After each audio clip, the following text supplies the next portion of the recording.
Well, thanks to everyone for joining us. My name's Laura Bonnell, and I just wanted to welcome everybody for coming. I'm going to introduce Kristen in just a minute. First, I just wanted to tell you that I started the Bonnell Foundation because both my daughters have cystic fibrosis. Molly's 26 and Emily is 23 years old. And I started the foundation about 11 years ago.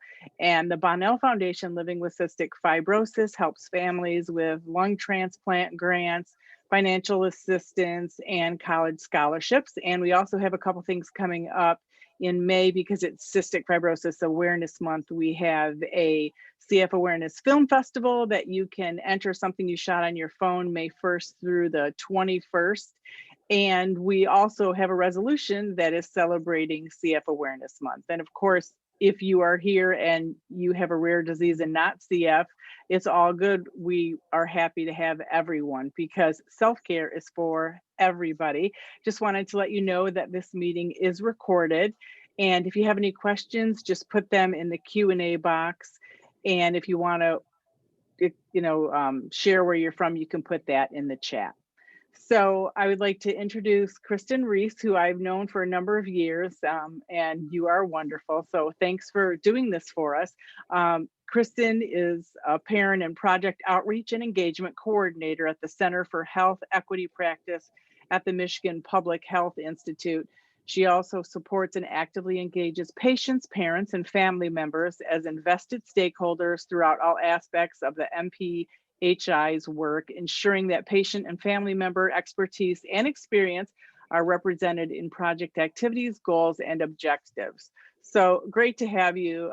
Thanks, Kristen. I think that everybody's going to get so much out of this. Thank you. I really appreciate the opportunity to be here tonight and share information with the families. All right. So needed. Yeah. I'm going to go ahead and share my screen if that's okay. Yep, that's fantastic. Just a second here.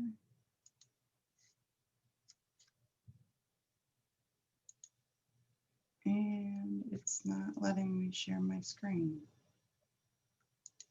I will stop my share. Okay, great. There we go. Can you see it? Yes, we can. Wonderful. So today's topic is on managing stress and promoting self-care during tough times. As she said, I am the project director for Michigan Family to Family Health Information Center, and we are a federally funded project that provides resources, information, and trainings to families across Michigan who have a child with any type of special health care needs, disability, medical condition. And I have been a part of this project for about 6 years. Fantastic. And we have a couple people still trickling in right now, so that is good. Thanks for joining us. Did it just change the screen? No? Nope, I still see everything looks good. I can still see your disclaimer right now. Okay, thank you. Sorry about that.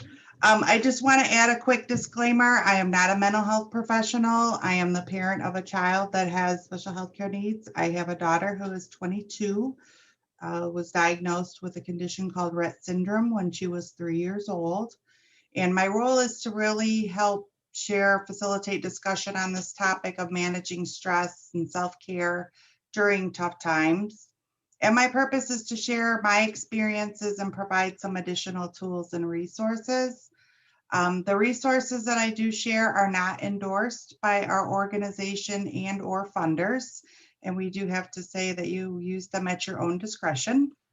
And also please note that any discussion that we have tonight is not meant to replace a mental health professional. And we encourage people to reach out to your healthcare provider in the event that you are experiencing a mental health crisis.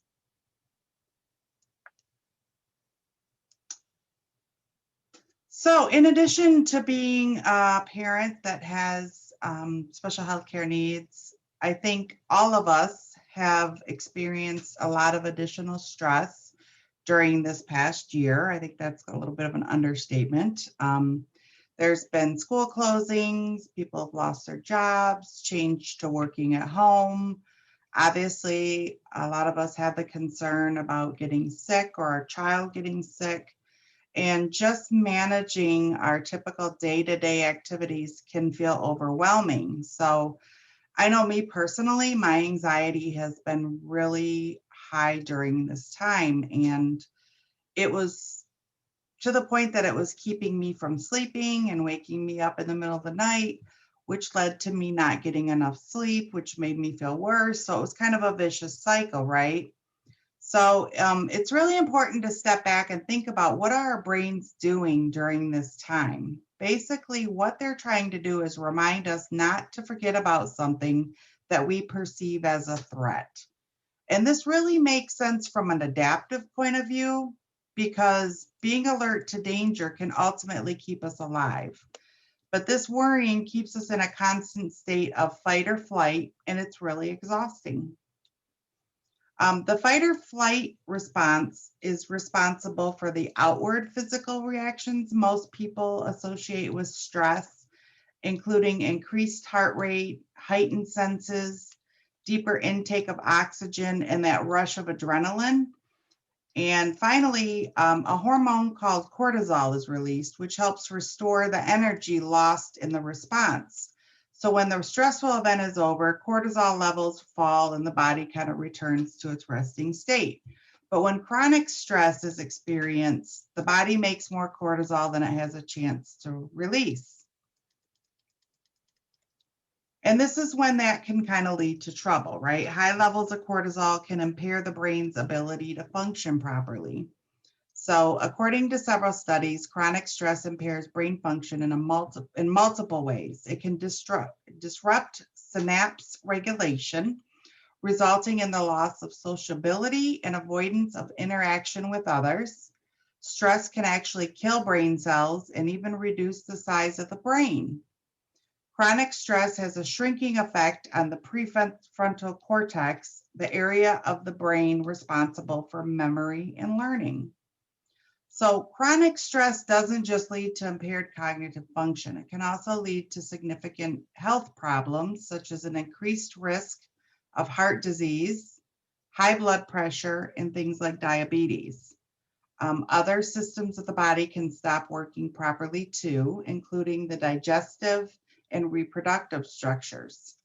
And toxic stress can impair your immune system, and that can cause you to get sick more often. So looking at all this, the stress can really negatively affect your brain, but the good thing is your brain and your body can recover. And while younger people have an easier time recovering from stress, there is hope for us older individuals like me. So interventions or activities that combat stress's wear and tear on the brain can be effective regardless of age. So one example of this is having like a prescribed worry time. That's one tool to combat stress. Setting time aside to kind of deliberately think about your worries will help reduce the unwelcome emotions and send our brains the message that we're not forgetting about the danger, which means our brains don't have to keep reminding us of it. So this kind of helps regain a feeling of control, which leads us to our first activity. So for this activity, I'm going to ask that you just get a regular piece of paper and a pen. And I want you to start, and then you'll also need either some small pieces of paper or some regular Post-it notes if you have those handy. So to start with, I'd like you to draw a big circle, like as big as you can draw on the piece of paper. And my pen quit working. Of course. So just a big circle. Can you see that? Oh, yep. So, okay. This is what is called the circle of concern. And what I'd like you to do is take your Post-it notes and think about 3 or 4 things that are an area of concern for you right now. So I'm going to do this with you. I have 3. My first one is My first concern is I worry about my family or myself getting COVID and getting sick. So I'm just going to write that on the sticky note and I'm going to put it in the area of concern. My second is some of the stress I'm getting from juggling work and my daughter's care. So kind of work-home balance, which has become a lot more difficult now that I'm working from home and she isn't in school. So I have work-home balance. And then my third example is not getting enough sleep at night. That's kind of one of my big stress things is it really impacts my sleep.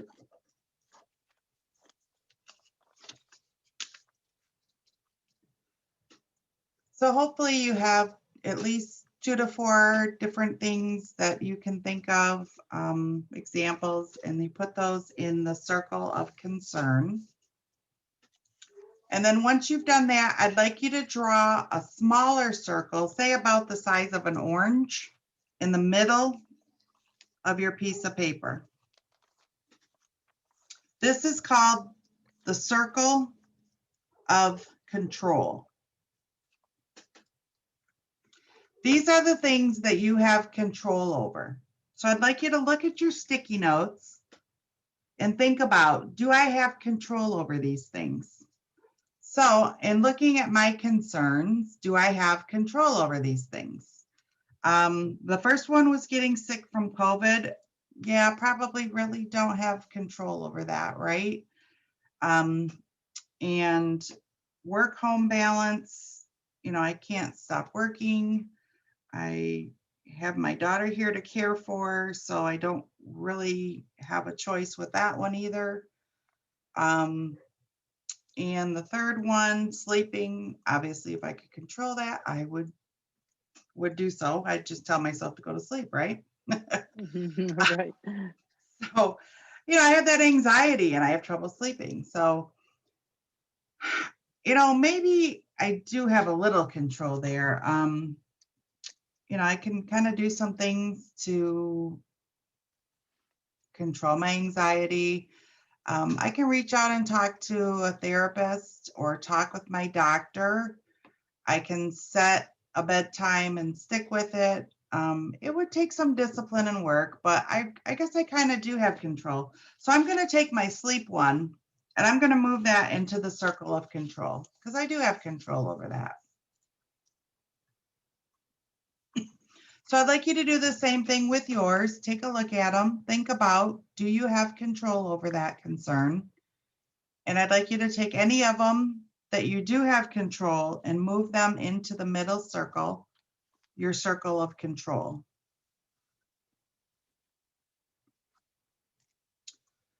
So as with my examples, you know, you don't always feel that there's things that you can actively control. I was only able to move one of my examples into that. So I'm still stuck with that stress and anxiety about these other things because I don't have any control over them. And having no control is alarming, right? It doesn't feel good. So I'd like you to draw another circle between the other two circles.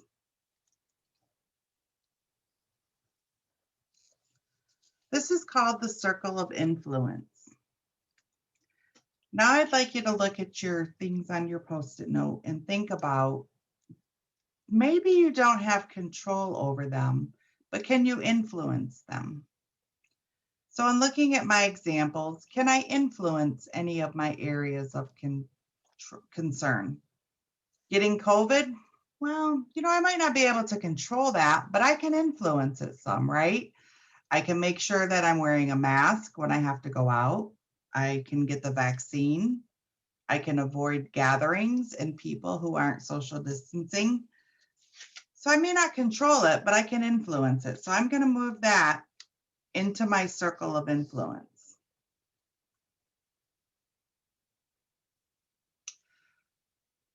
Work-home balance. Well, I don't have a lot of control, but there are things I can do to influence it. I can look for resources to help me with managing my daughter's care. I can talk to my boss and see if there's ways that I can flex my schedule a little bit more.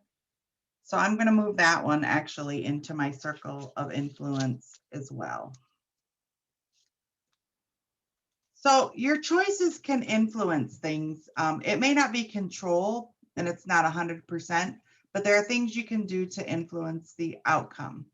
So I'd like you to go through your notes that are in the circle of concern and see if you can move any of them into the circle of influence.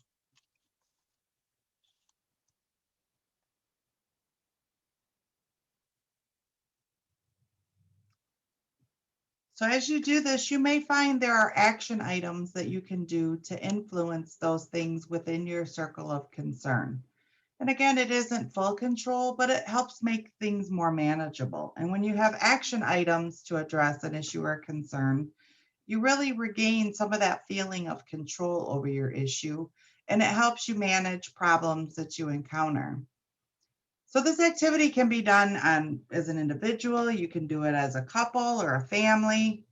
And sometimes when we talk through things that we have control over or ability to influence, we find we have more ability to manage things. We aren't just helpless sitting there being bombarded with everything and feeling hopeless and out of control.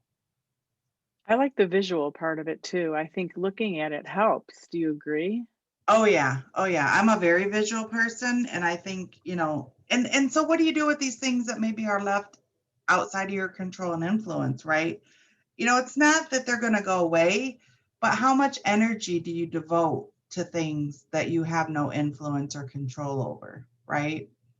So, it kind of helps you put your energy towards things that you can influence or control, and helps you understand that there, are things that you may not. And as you explore this further, sometimes you find that when you really think about them, some of your concerns can go straight to the circle of control, right? When you really think about, like with the sleep, at first I'm like, yeah, I can't control, I can't go to sleep. But, when I really thought about it, it's like, yeah, there's some things I could do differently and make that a little more manageable for me.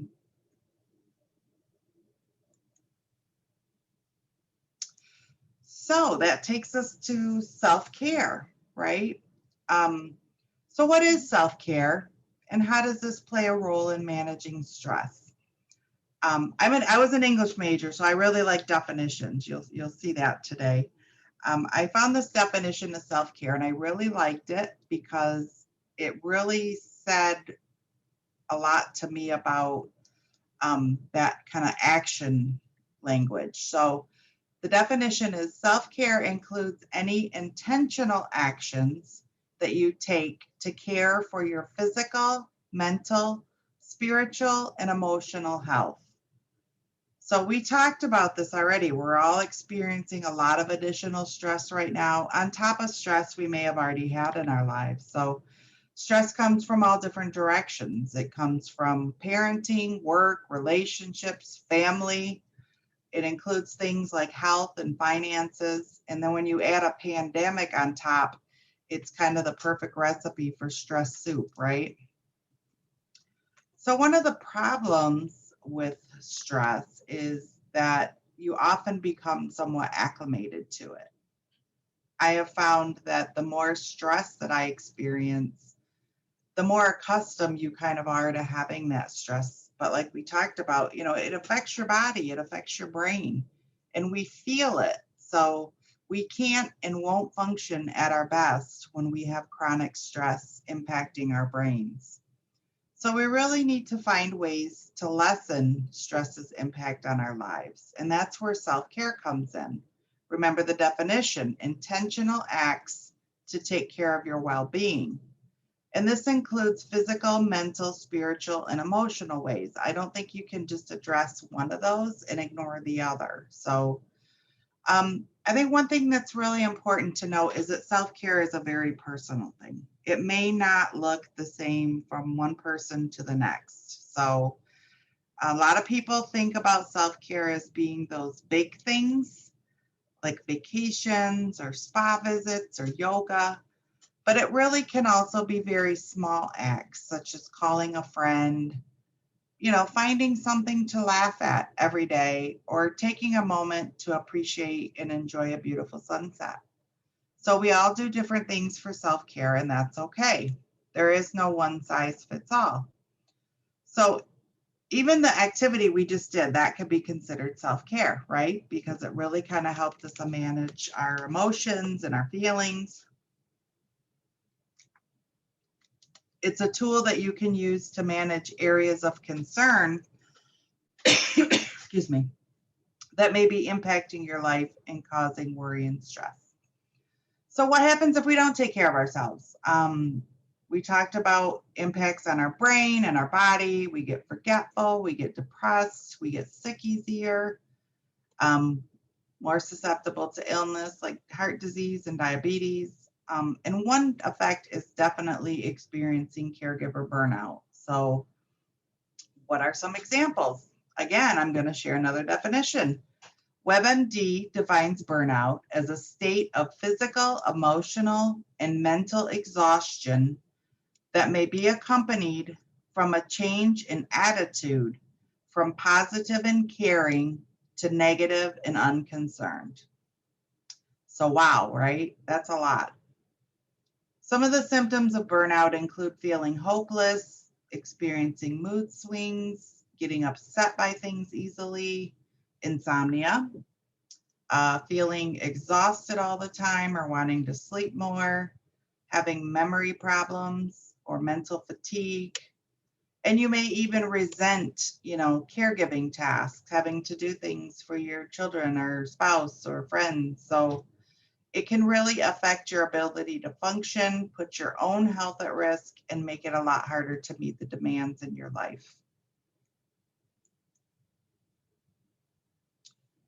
So I think right now with the pandemic, it's especially important to take care of yourself. And I don't think any of us need the stress lowering our immune system. So there was an article, and I can send this to you, Laura, if you'd like to send it out to people afterwards. A woman named Tara Halley, Sure.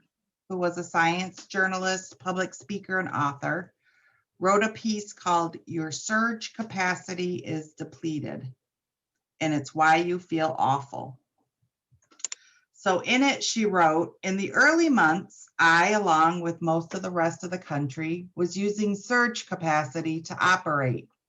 Surge capacity is a collection of adaptive systems, mental and physical, that humans draw on for short-term survival in acutely stressful situations, such as natural disasters. But natural disasters occur over a short period, even if recovery is long. Pandemics are different. The disaster itself stretches out indefinitely. So she goes on to talk about ambiguous loss, which is a loss that isn't linked to a material or tangible object or even a person. And I think all of us, as part of this pandemic, have experienced this loss. I don't know anyone that hasn't been impacted in some way by this, right? Right. So it really triggers the same grief process that a traditional loss does, but it can be more difficult to manage. So, and then add into that, there's been so much division in politics, and that can lead to additional estrangement from family or friends. So it's just been a lot going on. And if you add in that grief, it's one more level or one more layer that we have to process. So some of the suggestions in the article include the following. The first one is to accept that life is different right now. This is, I don't know, some of you may have heard the term radical acceptance. It just is accepting the way it is, and that is okay. It doesn't mean that you're giving up. It doesn't mean that the situation is okay. It just is. And it means not resisting or fighting the reality so you can apply your energy elsewhere. It kind of allows you to step into a different mental space instead of being stuck in self-torment. The second one, which has been huge for me, is expect less from yourself, right? I think I am probably my own worst enemy when it comes to my expectations of myself, particularly for work. And you kind of have to right now give yourself permission to expect less from yourself, which is probably the total opposite of what we usually do. We have to expect less and replenish more. And this may take time to discover ways to do this more effectively. A lot of us don't have the support system we typically have, right? Whether it's family, school, church, work, and all those other things that we rely on.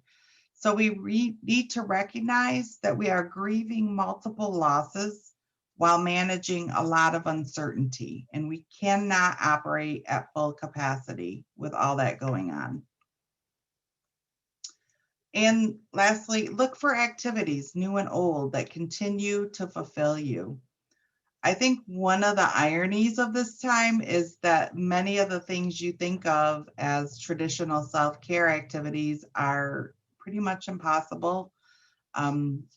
You might not be able to go get that pedicure or massage or have coffee with your friends, enjoy a date night at the movie or take a kickboxing class, whatever you think about. So you have to get really creative with self-care at a time when it can be especially hard to be creative.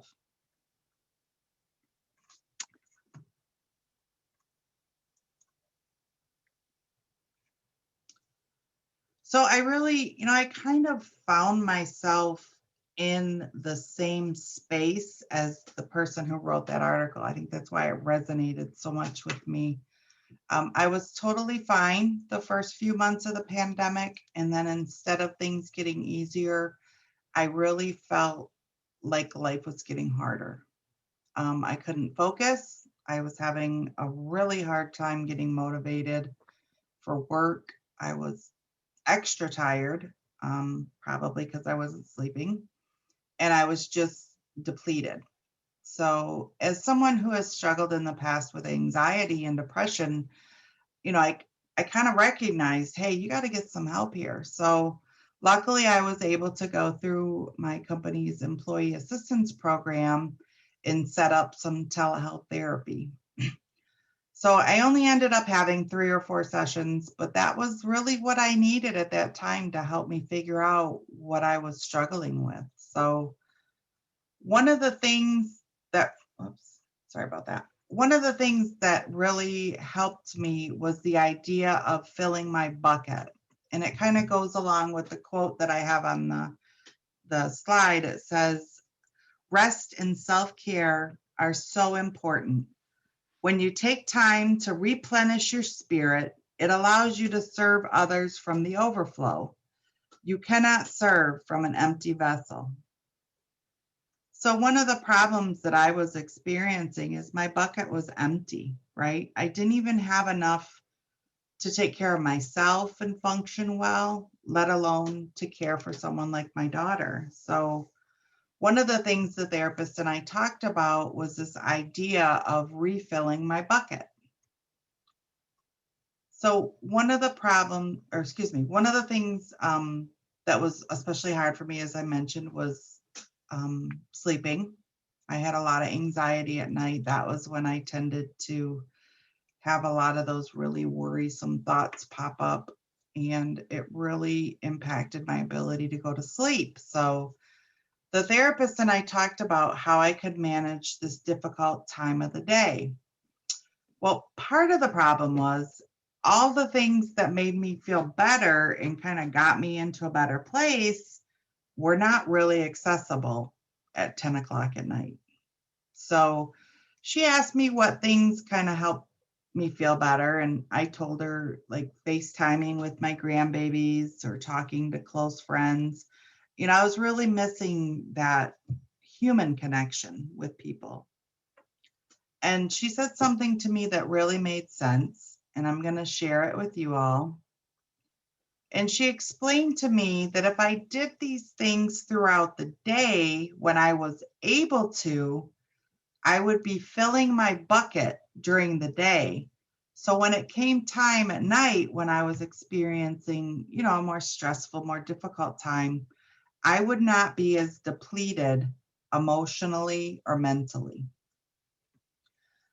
So I really thought about that, and that really made sense to me about, doing these small things throughout the day that really made me feel better, right? And really helped me feel good. I could FaceTime with my grandbabies and, just laugh at their antics and enjoy their, silliness. And it was true. By the time it got to be that 10 or 11 o'clock at night, I really didn't feel so emotionally depleted.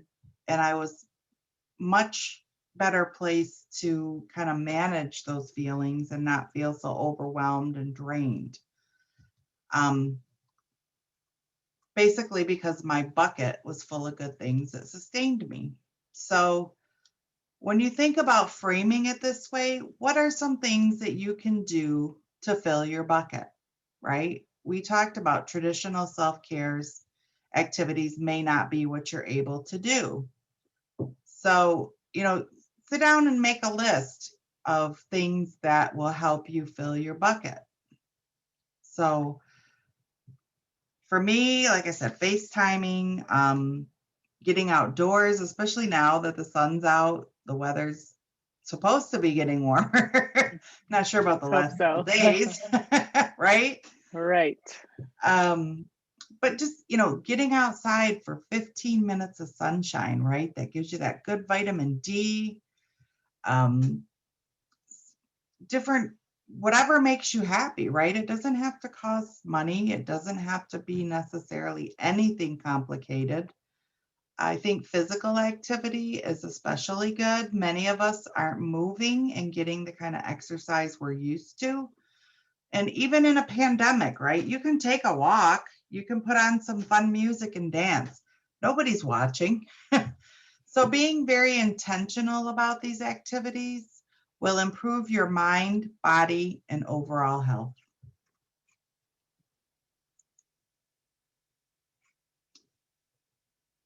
And then the last thing I want to talk about are, is there things that we can still be grateful for? And I think that regardless of the circumstances, there are still things that we can express gratitude for. There's a silver lining. For myself, I will say, spending this time with my daughter has been amazing, right? Working from home, not having to commute. I don't have to put on nice clothes from the waist down. Get to wear my comfy pants. Eating dinner together. I'm able to throw laundry in on my little breaks during the day so it doesn't end up taking up, half my day on the weekend. So I think it's really important to think about the things that we might be grateful for and write those things down, right? Post them where you can see them. Because even when we're going through tough times, there are still things that you can appreciate and, really feel that gratitude. And the more you focus on that, the less the stress will impact you.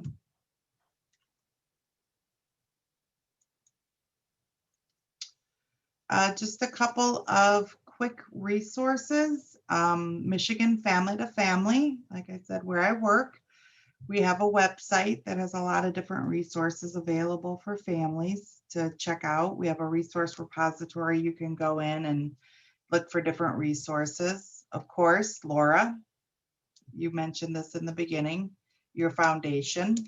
Mm-hmm. I have some self-care ideas that I can send to Laura if you'd like to send them out or post them somewhere with the webinar. Absolutely. And yeah, and then also the state of Michigan has a statewide mental health hotline, and this went live, I believe about 6 months ago.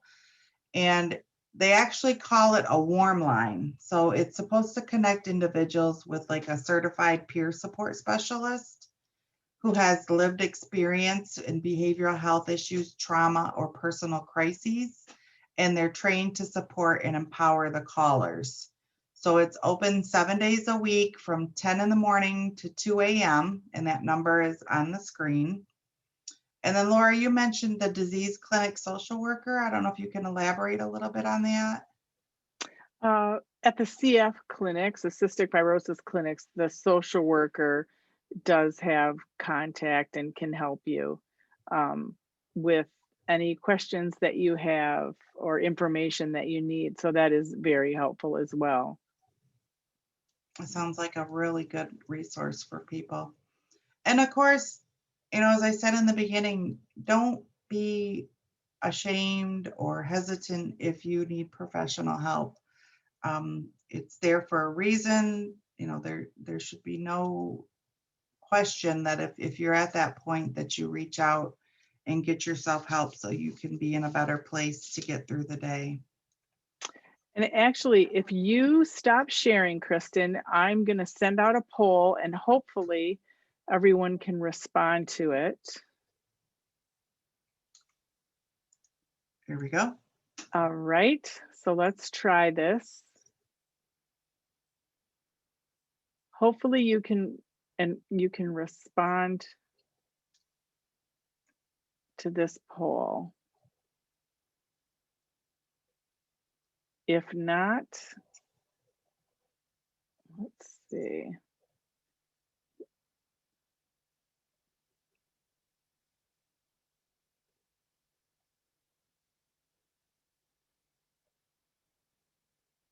It should give you a few more minutes. Yep, I can see that you're able to vote, so that's great. I love it. I don't know who's voting. It doesn't show me who's voting at all, so don't worry about that, but it's working, so that's always great.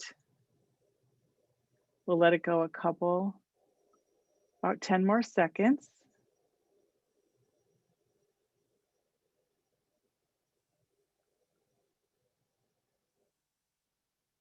All right, and we'll end the poll and it should show you what the biggest stresses are. Now, can you see that, Kristen? Yay. Okay. I can.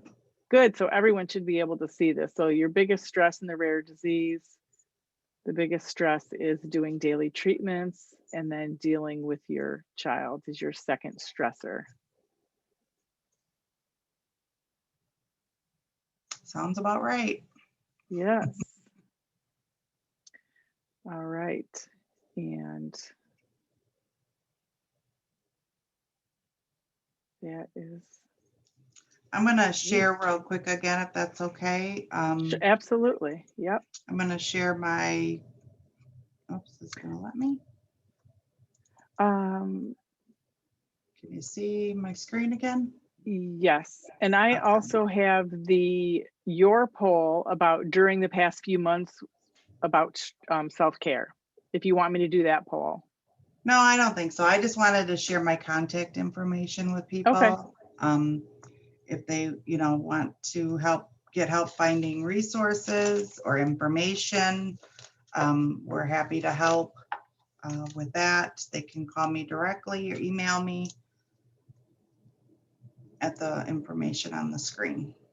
So that's all I got. Thank you so much, Laura, for inviting me to come tonight. I really appreciate it. I hope the information was helpful for families. And again, thank you for letting me be here. I'm so glad to have you and so thankful for everyone that joined. And if you're able, you can ask a question if you have one. If I arranged it correctly and you have the capacity to be able to do that task. If not, I just wanted to, again, thank you. We're going to do more of these. I think they're really good, and we had a really great response to doing this. So thanks for joining us. We've recorded it, so it will be on the Bonnell Foundation website. And you will also be emailed this as well, so you'll be able to see it. So thanks again, everyone. We really appreciate you coming on and participating in this self-care webinar. Thank you. Thank you. Thanks, Kristen. Yep. Bye-bye.